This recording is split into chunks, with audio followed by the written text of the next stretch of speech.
Okay, continuing in the Papacy, its history, dogmas, genius, and prospects, we come to the last chapter of Book 3 on the genius of the Papacy, Chapter 5, the influence of Popery on the social and political condition of nations. Our second proposition is that Popish nations are inferior to Protestant nations in respect of general prosperity and happiness. The economic condition of a nation grows directly out of its moral and intellectual state. We have already shown how vastly inferior, in this respect, that Popish nations are to Protestant nations. But they are as inferior in both point of wealth and general prosperity. The Reformation demonstrated that the doctrines of Popery were false. The 3 centuries which have since elapsed have demonstrated that their influence is evil. The former brought Popery to the test of the Bible. The other has brought it to the test of experience, and Popery has been cast on both grounds. It was convicted in the first instance of being the enemy of divine truth, and therefore of man's eternal happiness.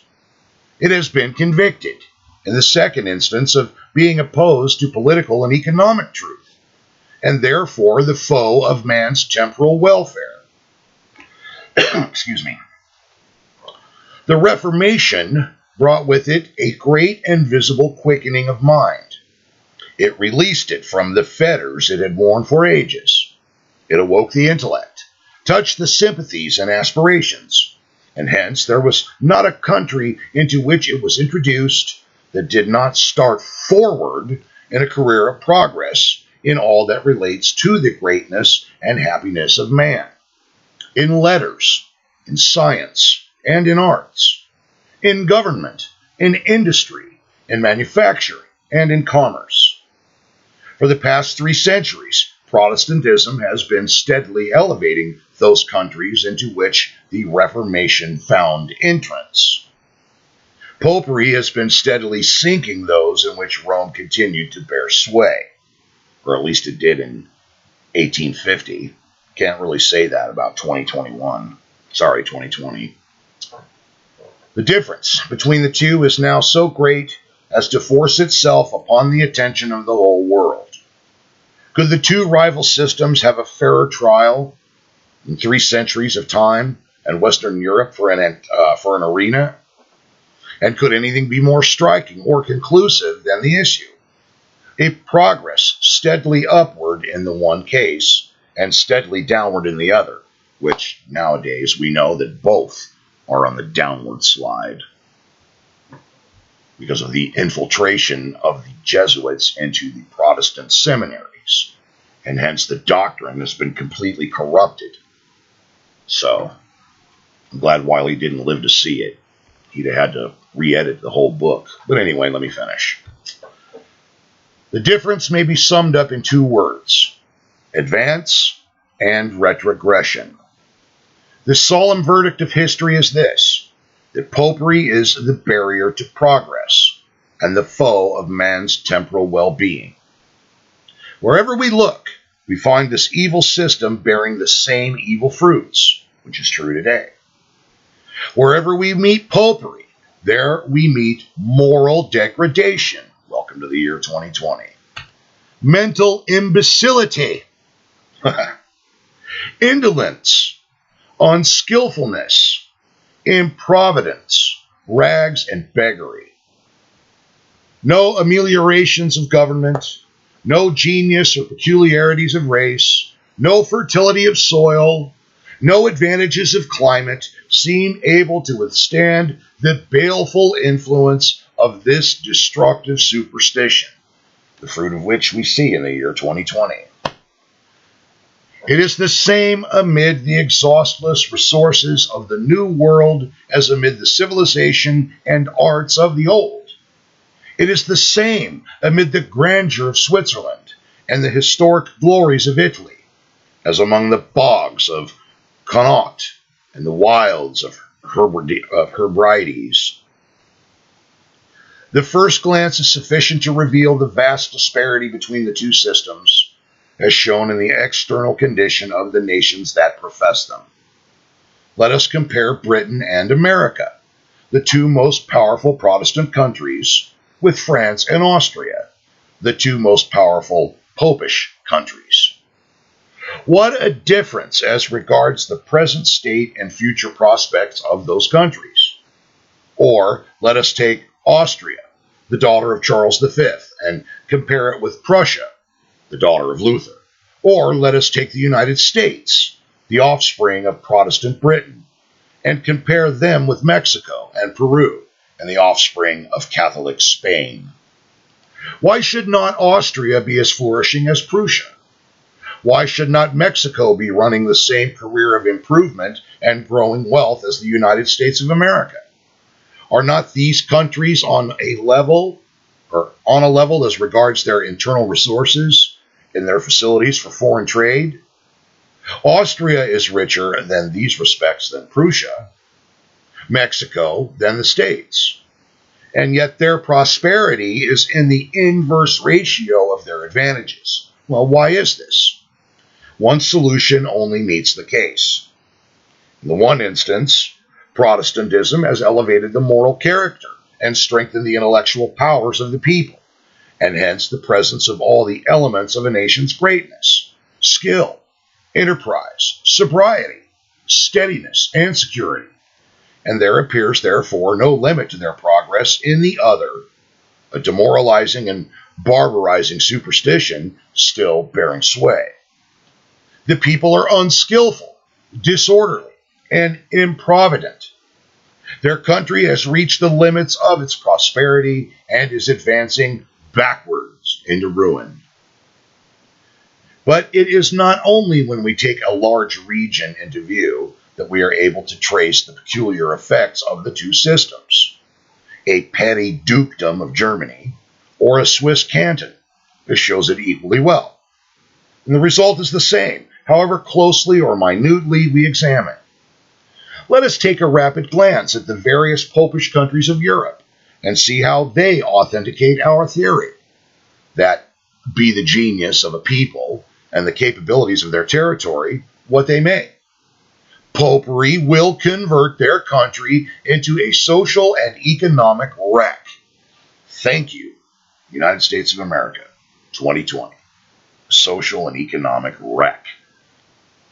And here we may state once for all that as regards the countries north of the Alps, we shall state only what we have had personal opportunities of knowing, and which we challenge any competent witness to contradict or disprove.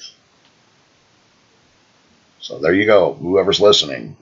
Wiley is challenging you, if you are competent, to contradict or disprove what has been said. We begin with Belgium, which on the whole is the most flourishing Roman Catholic country in Europe, but which nevertheless affords conclusive evidence of what we are now seeking to substantiate.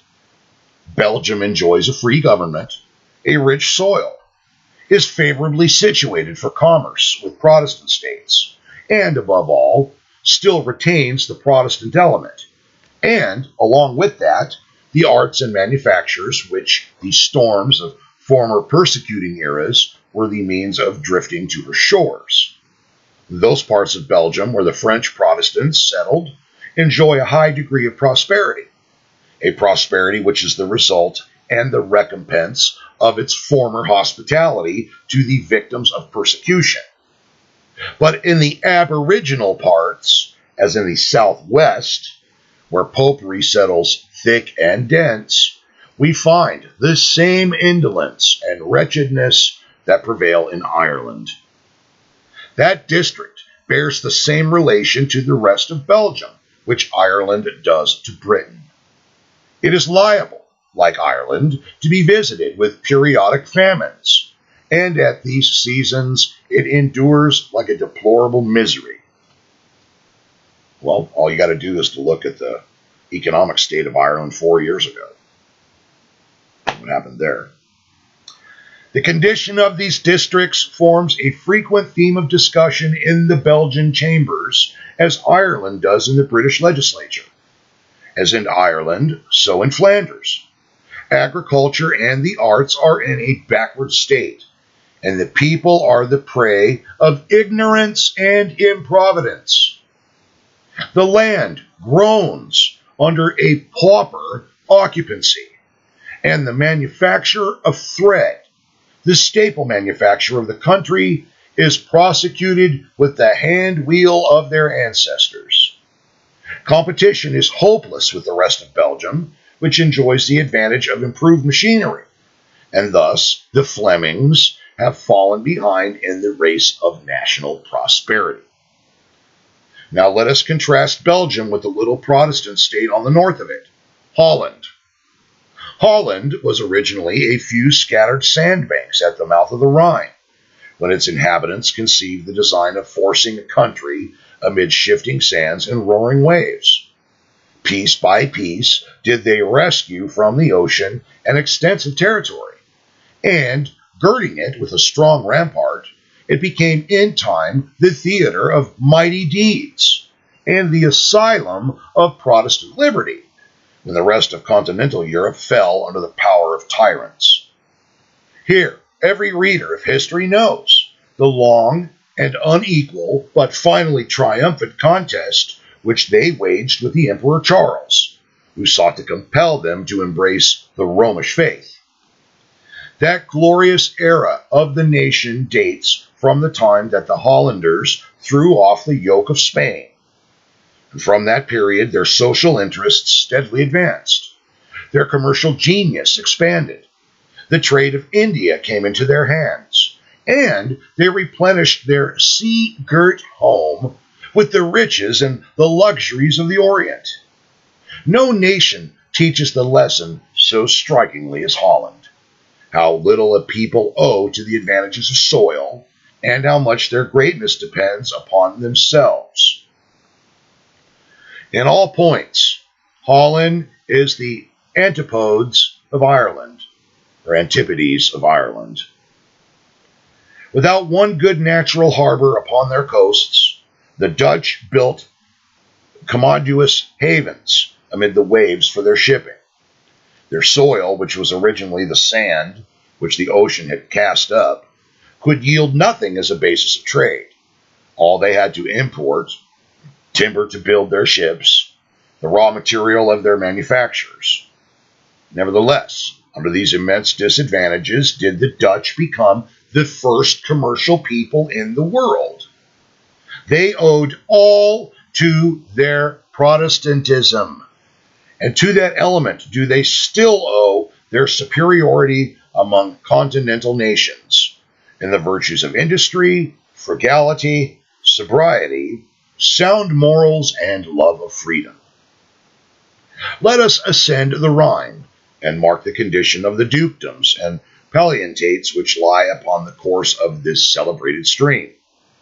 This was once the highway of Europe, and at every step we meet the memorials of the commercial wealth and baronial power of which this region was anciently the seat. The banks of the river are studded with faded towns, once the busy seats of traffic, but now deserted and impoverished, while the crag is crowned with the baron's castle, now moldering in the winds. Now we by no means ascribe to Popery the great reverse which the Rhenish towns have sustained, and which is plainly owing to these great scientific discoveries and political changes which have opened new channels to commerce, and withdrawn it from this its ancient root. But what we affirm is that wherever there yet remains in this celebrated tract any commercial enterprise and prosperity, it is in connection with Protestantism. The commerce of Europe, the valley of the Rhine, can never again command, but its trade might be 10 times what it is, were it not for the torpor of the people, induced by a superstitious faith. And to be satisfied of this, we have only to take into account that the Rhine connects the center of Europe with the ocean, and that its course throughout is in a thickly peopled region. Here, On the right bank of the Rhine is the free Protestant state of Frankfurt. It is some 15 miles distant from the river.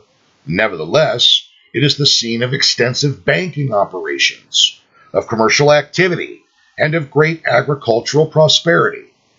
Its soil is rich and smiling like a garden, and offers an agreeable contrast to that of the semi-popish duchies and electorates lying about it.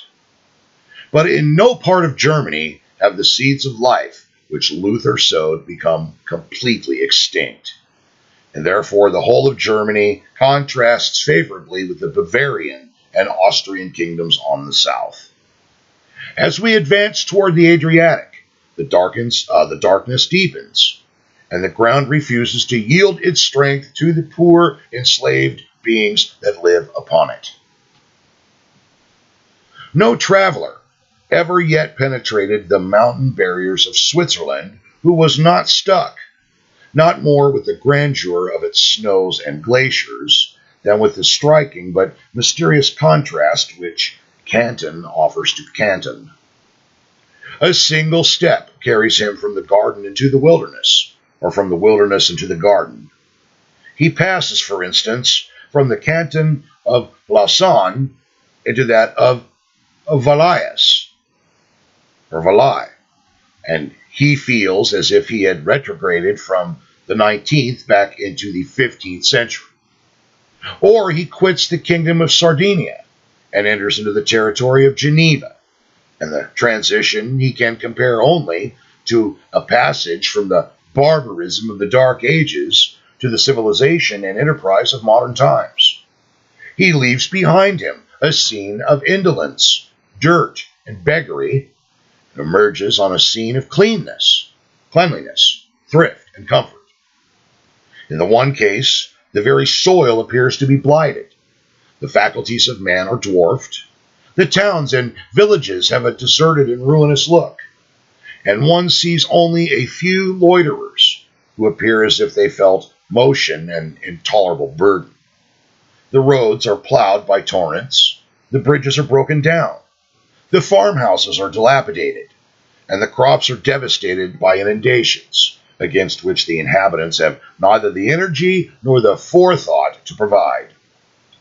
In the other case, the traveler finds a soil richly cultivated, elegant villas, neat cottages, with patches of garden ground attached, carefully dressed, towns which are hives of industry, while the countenances of the people beam with intelligence and activity. The traveler is at first confounded on what he sees. The cause to him is completely incomprehensible. Now remember also, listeners, brothers and sisters, that Wiley is describing a scene in 1850. So, remember that. Okay? He sees the two cantons lying side by side, warmed by the same sun, their soils equally fertile, their people of the same race, and yet their bounding line has a garden on this side and a desert on that. The traveler discovers at last that the same order invariably obtains, that the rich cantons are Protestant and the poor cantons Popish.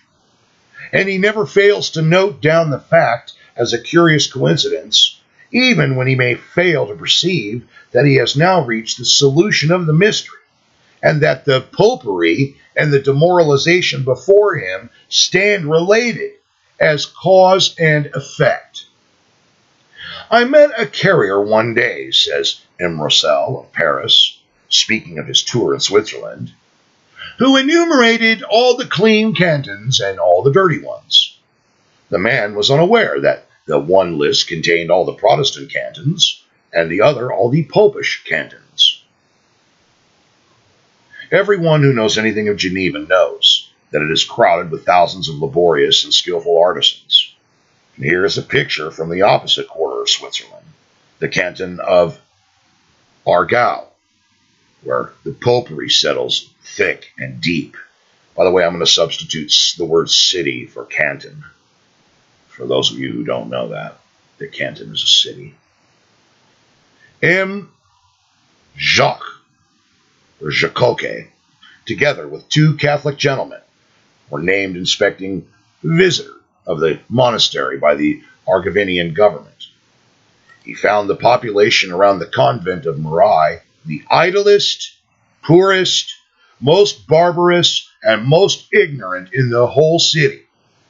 A long train of able-bodied beggars of both sexes to be seen at the doors of the monastery, dirty and in rags, receiving distributions of soup from the kitchen, but exhibiting the lowest average both of physical and moral well-being throughout the neighboring villages.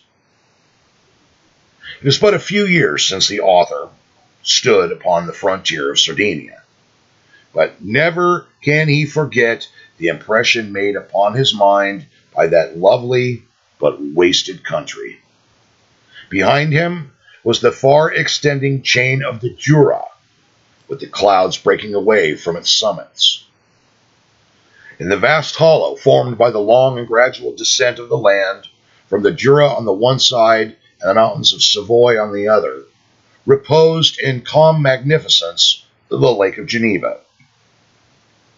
Around its lovely waters ran noble banks, on which the vine was ripening, while here and there tall forest trees were gathered into clumps, and white villas gleamed out upon the shore. In front were the high Alps, amid whose gleaming summits rose sovereign Blanc, and unapproachable grandeur. And approaching the Sardinian frontier, the author traversed a level, fertile country. Trees laden with fruit lined the road, and, stretching their noble arms across, screened him from the warm morning sun. On the other side of the highway were rich meadowlands, on which cattle were grazing, while noble woods and villas, embowered amid fruit trees, still farther diversified the prospect. At short intervals came a neat cottage with its ventralized porch, with its garden happy with blossoms and fruit, and its group of happy children.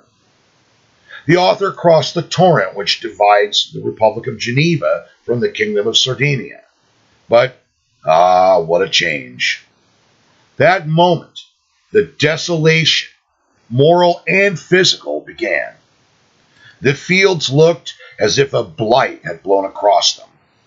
They were absolutely black. The houses had become hovels, nor had he gone a dozen yards till he met a troop of beggars. By the wayside stood a row of halt and blind, waiting for alms. Some of them were afflicted with the hideous goitre, or gout. Others were smitten with the more dreadful malady of cretinism. They formed altogether the most disgusting and miserable-looking group he had ever seen. Their numbers seemed endless. Every other mile in the day's ride of 50 miles brought new groups, as filthy, squalid, and diseased as those which had been passed. They uttered a piteous whine, or extended their withered arms, as if not to beg an alms so much as to protest against the tyranny, ecclesiastical and civil, that was grinding them into the dust. The grandeur of the scenery and the riches of the region, though neglected by man and devastated in part by the elements, could not be surpassed. There were magnificent vines, trees laden with golden fruit, patches of the richest grain.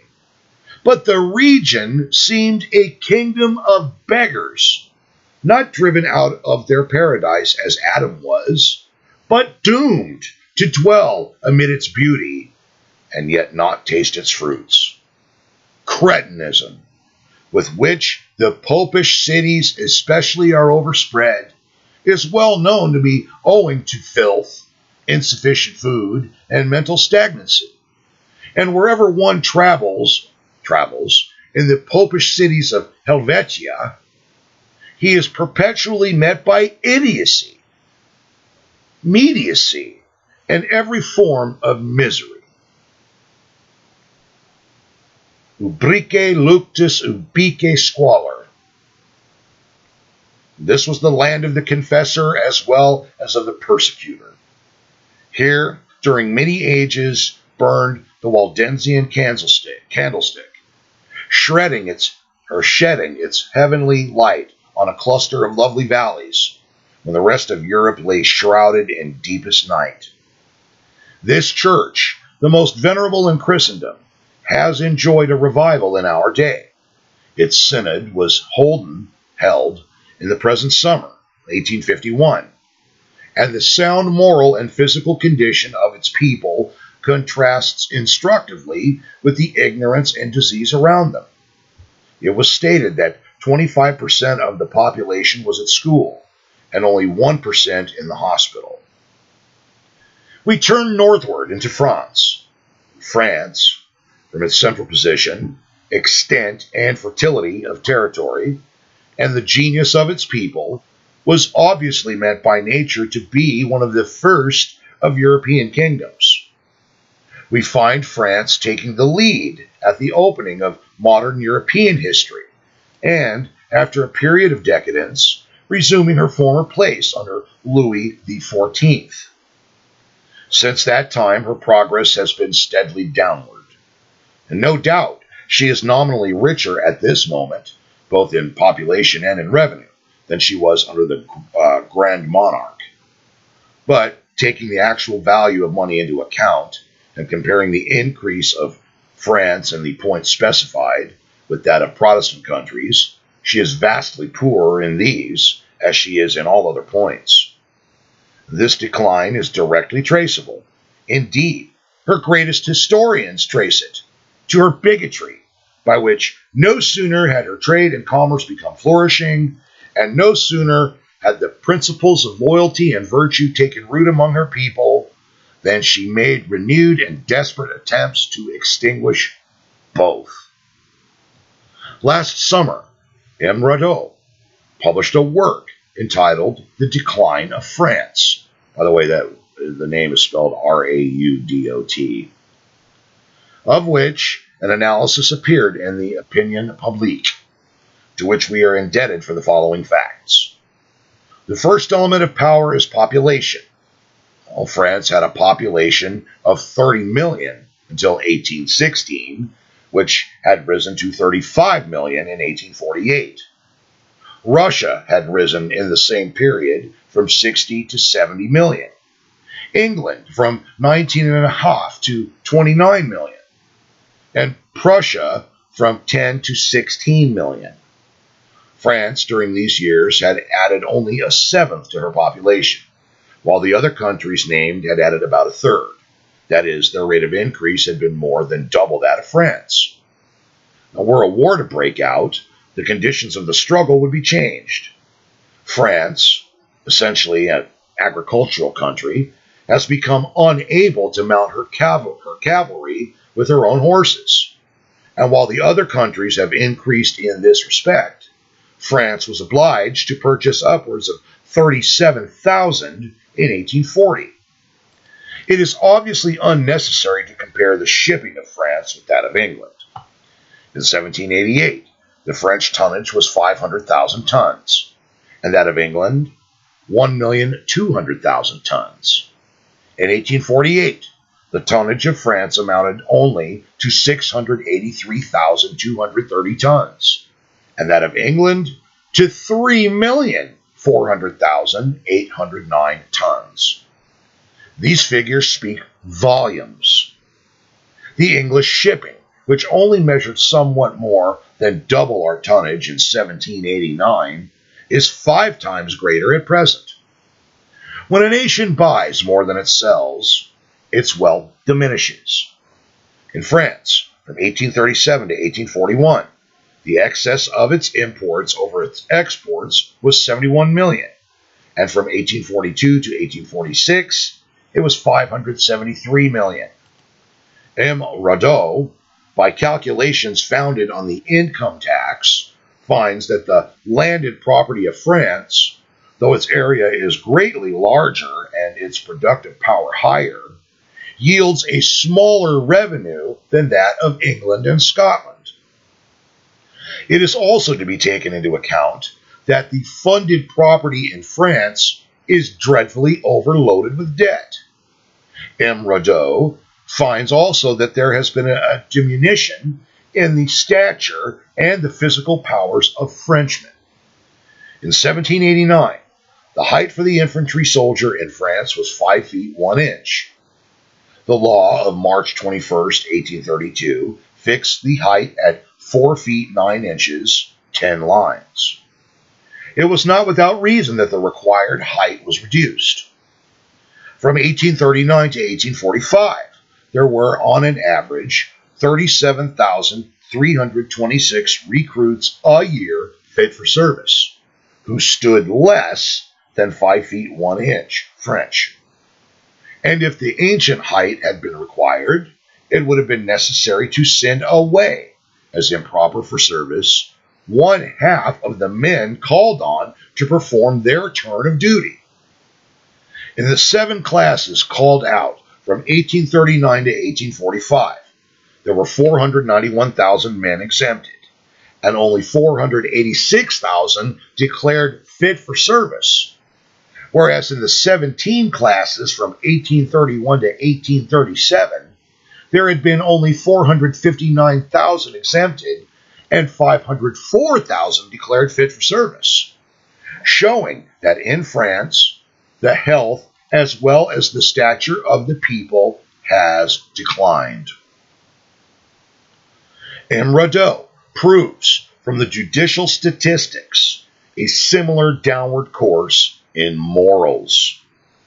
In 1827, the first year in which a return was made of suicides, the number was 1,542. In 1847, only 20 years later, the number was 3,647, almost double. In 1826, the tribunals tried only 108,390 cases and 159,740 prisoners. In 1847, the number of cases had risen to 184,922 and of prisoners to 239,291. This is a sad statement. M. Radeau investigates all the elements of a nation's power, population, army, navy, wealth, commerce, health, public force, morals, and his finding is the same in all. Decadence. Decadence. But when we see how great a wreck Popery is fitted to create, we must now turn to Spain. Place a stranger on the summit of the gray rampart formed by the Pyrenees. Bid him mark the rich valleys of Spain winding at his feet and expanding, as they wind, into the fertile plains of Aragon and Navarre. Bid him mark how on the north this rich and beauteous land is bounded by the magnificent mountain wall on which he stands, while on the south it is mistress of the keys of the Mediterranean, still the highway of the world's commerce, and on the west receiving the waves of the Atlantic. And tell him that the country on which he is gazing, and which under the sway of the Moorish kings, by the way, Moorish are Muslims, was the Garden of Europe, possesses every variety of climate, vast beds of minerals, while its soil is covered with the cereals of the north, interspersed with the cotton and rice plants, the sugar cane and the mulberry and the vine. This country, he will exclaim, this country, nature clearly formed to be the seat of a great and powerful kingdom, and such Spain once was, and such it would have been to this very day, but for its popery. Ages of bigotry and of the reign of the Inquisition accomplished at last the utter demoralization of the people. And now Spain, despite her natural wealth and her historic renown, has sunk to the lowest depth of national infamy. Of political weight, she is utterly bereft. How seldom is her wheat, or her wool, or her silk met with in the market. Abroad, her name has long ceased to be honored. At home, she presents a spectacle of universal corruption and decay, an exchequer bankrupt, a soil half-tilled, harbors without ships, highways without passengers or traffic, and villages and towns partially deserted and falling into ruin. From Spain we pass into Italy. The nearer we come to the center and seat of the papacy, we find the darkness deeper, and the desolation and ruin, both moral and physical, the more gigantic and appalling. Than Italy, the world holds not a prouder or fairer realm, but alas, we may say with the traveler, when he first surveyed its beauty from the passes of the Alps, the devil has again entered paradise. How much has the papacy cost Italy? Her arts, her letters, her empire, her commerce, her domestic peace, the spirit and genius of her sons? Nay, not utterly extinct are the last, though sorely crushed and overborne. And now, after 12 centuries of oppression, giving promise to the world that they will yet revive and flourish anew upon the ruins of the system which has so long enthralled them. Here is Lombardy, storeful and golden, its sunny plains stretching away in their fertility, with corn and wine eternally springing up from them. Yet the Lombards, the merchants and artificers of Milan excepted, are for the most part slaves and beggars. Where now is the commerce of Venice? On the quays on which her merchants traffic with the world, mendicants whine for alms, and the sighing of 4 million slaves mingles with the wave of the imperial Adriatic. Italy presents at every step the memorials of its past grandeur and the proofs of its present ruin. In the former, we behold what the narrow measure of freedom anciently accorded to it enabled it to attain. In the latter, we see what the foul yoke of the papacy has reduced it to. Its literature is all but extinct. Under the double thrall of the censorship and the national superstition, the Bible, that fountain of beauty and sublimity, as well as of morality, is an unknown book in Italy, and the popular literature of its people is mainly composed of tales, in prose and in verse, celebrating the exploits of robbers or the miracles of saints. The trade of its cities is at an end, and its towns swarm with idlers and beggars who can find neither employment nor food. These are completely uncared for by government. Its agriculture is in a like wretched condition. In some of Italy, the farms are mere crofts, and the farmhouses hovels. In other parts, as in the plain around Rome, the farms are enormously large, let out to a corporation, and the reaping, which takes place in the fiercest heats of summer, is performed by mountaineers, whom hunger drives down every year to brave the terrors of the malaria, and the harvest costs on the average the lives of 1/2 of the reapers. Some tracts of this beauteous land are now altogether desert, and the salubrity of Italy has been so much affected thereby, that the average duration of human life is considerably shorter. The malaria was known to ancient Italy, but it is undoubted that it has immensely increased in modern times, and this is universally ascribed to the absence of cultivation and of human dwellings. The Pontine Marshes, now a pestilential desert, were once covered with Volscian towns.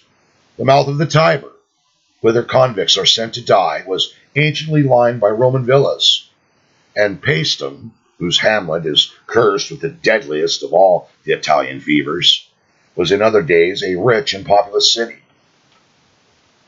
A perpetual round, extending from one end of the year to the other, of festivals and saints' days, interrupts the labors of the people and renders the formation of steady habits an impossibility. The Roman calendar exhibits a festival or fast on every day of the year. The most of these are voluntary holy days, but the obligatory ones amount to about 70 in the year, exclusive of Sabbaths.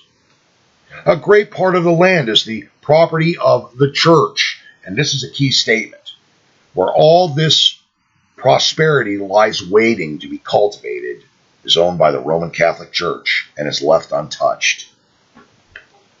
The number of the sacerdotal persons is of most disproportionate amount, seriously affecting the trade and agriculture of the country, from which they are withdrawn, as they also are from the jurisdiction of the secular courts. In the city of Rome, says Gavazzi, with a population of 170,000, of which nearly 6,000 resident Jews and a fluctuating mass of strangers, nearly of the same amount, formed part, there were, besides 1,400 nuns, a clerical militia of 3,069 ecclesiastics, being one for every 50 inhabitants, or one for every 25 male adults, while in the provinces there were towns where the proportion was still greater, being 1 to every 20. The church property formed a capital of 400 million francs, giving 20 million per annum, while the whole revenue of the state was but $8 or $9 million, a sum disastrously absorbed in the payment of cardinal ostentation, in purveying to the pomps of the scandalous court, or in supplying brandy to Austrian brutality. In popish countries, generally 1/3 of the year is spent in worshipping dead men and dead women.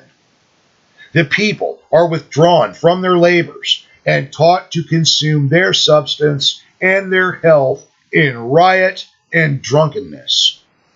The clergy, exempt from war and other civic duties, have abundance of leisure to carry on intrigues and to hatch plots. They oppress the poor, fleece the rich, and drive away trade. Vast quantities of gold and silver are locked up in the cathedrals, being employed to adorn images, which might otherwise circulate freely in trade, and in every parish there is an asylum or sanctuary where robbers, murderers, and all sorts of criminals are defended against the laws. And to this, in no small degree, is owing the blood with which popish countries are defiled. There is only one other country to which we shall avert. Its condition is so well known that we simply name it Ireland. Its natural riches, its mineral wealth, its amenity of climate, its vast capabilities for commerce are all well known, and yet Ireland is a name of woe among the nations, and its wretchedness has clouded the glories of the British Empire.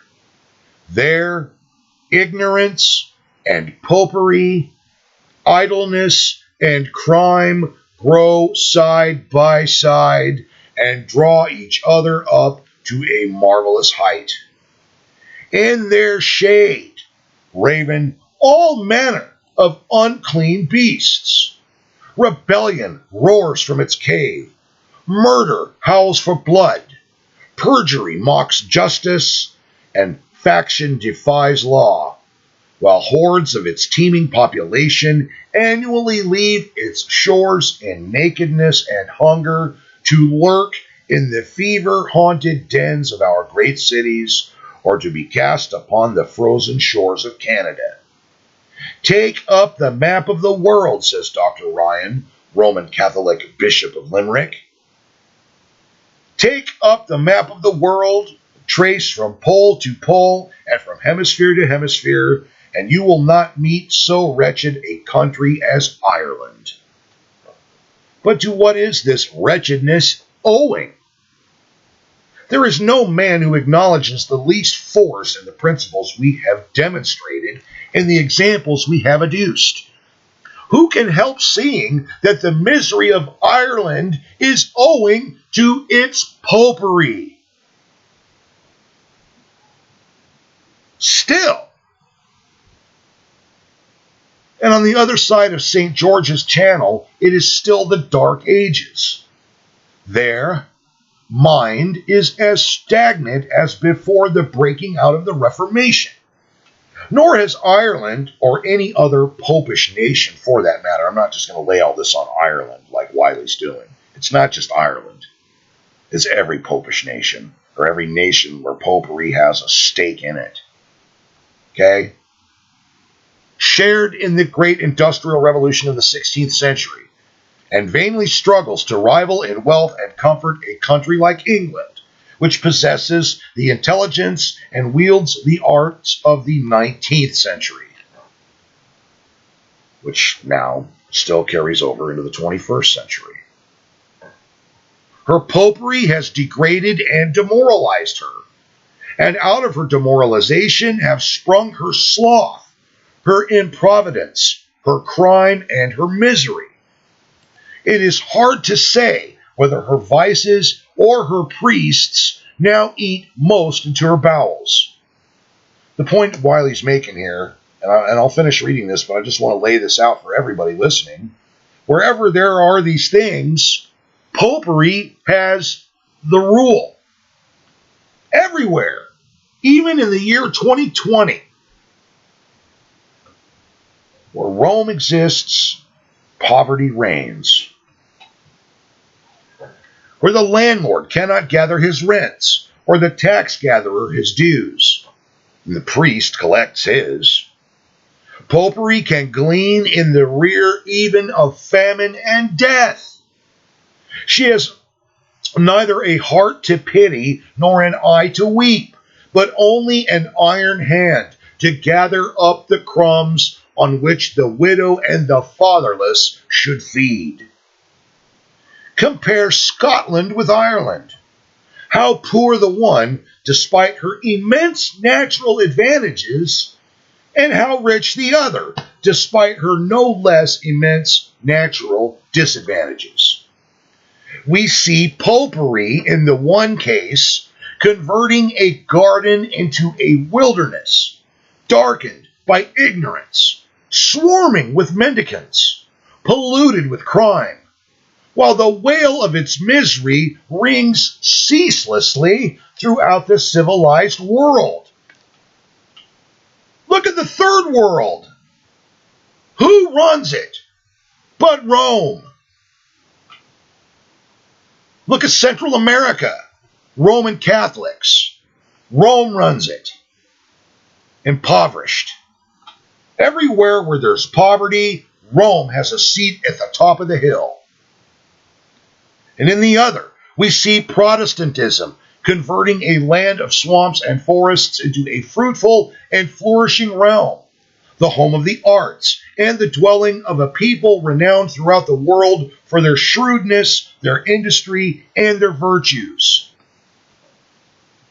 Or we may take another contrast.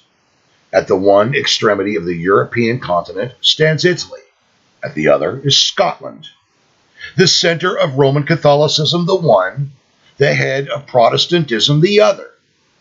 What was the relative position of these two countries at the beginning of our era? That a land of sages and heroes. This is a country of painted barbarians. But 18 centuries have accomplished a mighty revolution. Italy, despite the beauty of its climate, the exuberant fertility of its soil, the fine genius of its people, and the heritage of renown which the past had bequeathed to it, is a land of ruins. It has lost all, while Scotland has cleared its swamps, covered its wilds with the richest cultivation, erected cities than which the world contains none nobler, and filled the earth with the renown of its arts, its science, and its patriotism. Why is this? Popery is the religion of the one country. Protestantism is the religion of the other. Brothers and sisters, God never leaves himself without a witness. He may close his word. He may withdraw his ministers. Still, we need no prophet from the dead. He continues to proclaim by the great dispensations of his providence the eternal distinction between truth and error. And here has he set up before the eyes of all nations, Italy and Scotland, a witness for Protestantism for the one, and a monument against Popery for the other. Be wise, ye kings. Would we sink Britain to the degradation of Italy? Well, let us endow in Britain the religion of Italy. We have already demonstrated that Popery, looking solely at its character, and apart altogether from any experience of its working, is fitted to degrade man socially and individually. And we have now shown, from nearly as extensive an induction of facts as it is possible to make, and I would also add, since 1851 to the year 2020, we have even more experience to draw from, okay? That experience fully bears out the conclusion at which we had arrived on the ground of principle. Wherever we find Popery, there we find moral degradation, intellectual torpor, and physical discomfort and misery. Under every government, whether the free governments of England and Belgium or the despotic regimes of Spain and Austria, among every race, the Teutonic and the Celtic, in both hemispheres, the states of the Old World and the provinces of the New, the tendency of Romanism is the same. It is a principle that stereotypes nations. It depopulates kingdoms. It annihilates industry. It destroys commerce. It corrupts government. It arrests justice. It undermines order. It breeds revolutions. It extinguishes morality. And it nourishes a brood of monstrous vices: murder, perjury, adultery, indolence and theft, massacres and wars. It enfeebles and destroys the race of man and annihilates the very cement of society. Popery has been on its trial before the world these 3 centuries. And such are the effects which it has produced in every country under heaven where it has existed. And even now, where Wiley didn't know this, or it wasn't made known when he wrote this in 1851, that even the Bible now has been corrupted by Rome. Even the Bible has been corrupted by Rome. It is truly the abomination that maketh desolate. The man who will not hear what the Bible has to say of Popery cannot refuse to hear what Popery has to say of itself. Now, to make the contrast complete, let us glance at the career of Protestant Britain during the past 100 years. In 1750, the throne of Britain was filled by the second George. 4 years before, the hopes of the Stuarts had expired on the fatal moor of Culloden. France, under Louis XV, had scarcely passed her zenith. Francis I and Maria Theresa ruled the destinies of Austria. Philip V, those of Spain, while Pope Benedict XIV occupied the Vatican. England was but a second-rate power, not daring even to dream of the career of greatness which was just then opening to her. The British scepter was swayed over not more than 13 million subjects, including our North American colonies. We held at that time, no doubt, possessions both in the Western and Eastern hemispheres, but they were insignificant in extent and precarious in point of tenure. The French were masters of Canada and Louisiana and threatened to expel us from the American continent altogether. Our Indian Empire was then limited to the British settlement in Bengal, and the French, who held the Deccan, threatened to deprive us even of that. Holland and Portugal rivaled us as commercial powers. France far eclipsed us in political importance, and Spain, mistress of the gold mines of Mexico and Peru, outstripped us in wealth. In all points, we were inferior to the great powers on the continent, save in one, that is, our Protestantism. And since that period, Britain has pursued a career unexampled in the history of nations. Canada has become ours. The Mughal Empire has fallen under our sway. We have called hitherto unknown continents and islands from out of the Pacific, and are peopling them with our race and our language, ruling them with our institutions and our laws, and enriching them with our commerce, our science, and our faith, which, by the way, is what the globalists are now trying to get rid of in the year 2020. Thus, the chain of our power encircles the globe. We have become the mother of nations, which now is the United States of America. During the same period, we have made rapid progress in scientific discovery and in the improvement of the arts, perfecting those already known and summoning to our service new and extraordinary elements of power. Our commercial enterprise and monetary power have also experienced prodigious expansion. The pound sterling is what he's referring to. At one time was the global currency. Thus, in the short space of a single century, from being but a second-rate state whose language, laws, and influence scarcely extended beyond the shores of our island, overshadowed by the great continental kingdoms of Europe, we have risen, in point of population, extent of territory, and real power, to a pitch of greatness which is threefold that of imperial Rome, and which, as the next century showed, the United States overtook them through our Protestantism.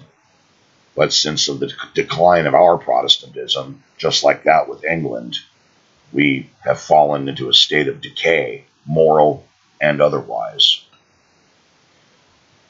And it's all been planned by Rome. All been planned.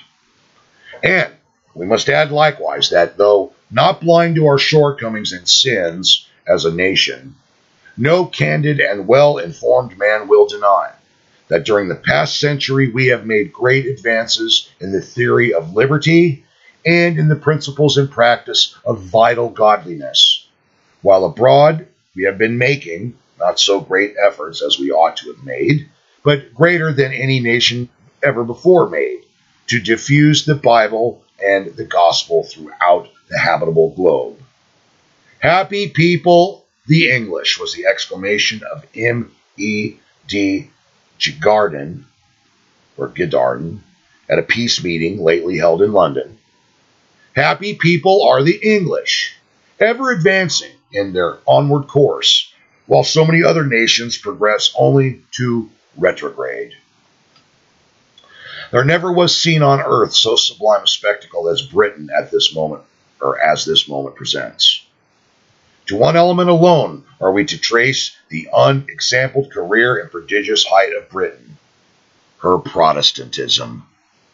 And I hope you're listening, young Britons, old Britons, my cousins. Listen, it was the Protestantism that did it. Nothing else. Quote, "Ascribe ye strength unto God. His excellency is over Israel. The God of Israel is he that giveth strength and power unto his people. Blessed be God." Close quote. And that is the end of Book 3.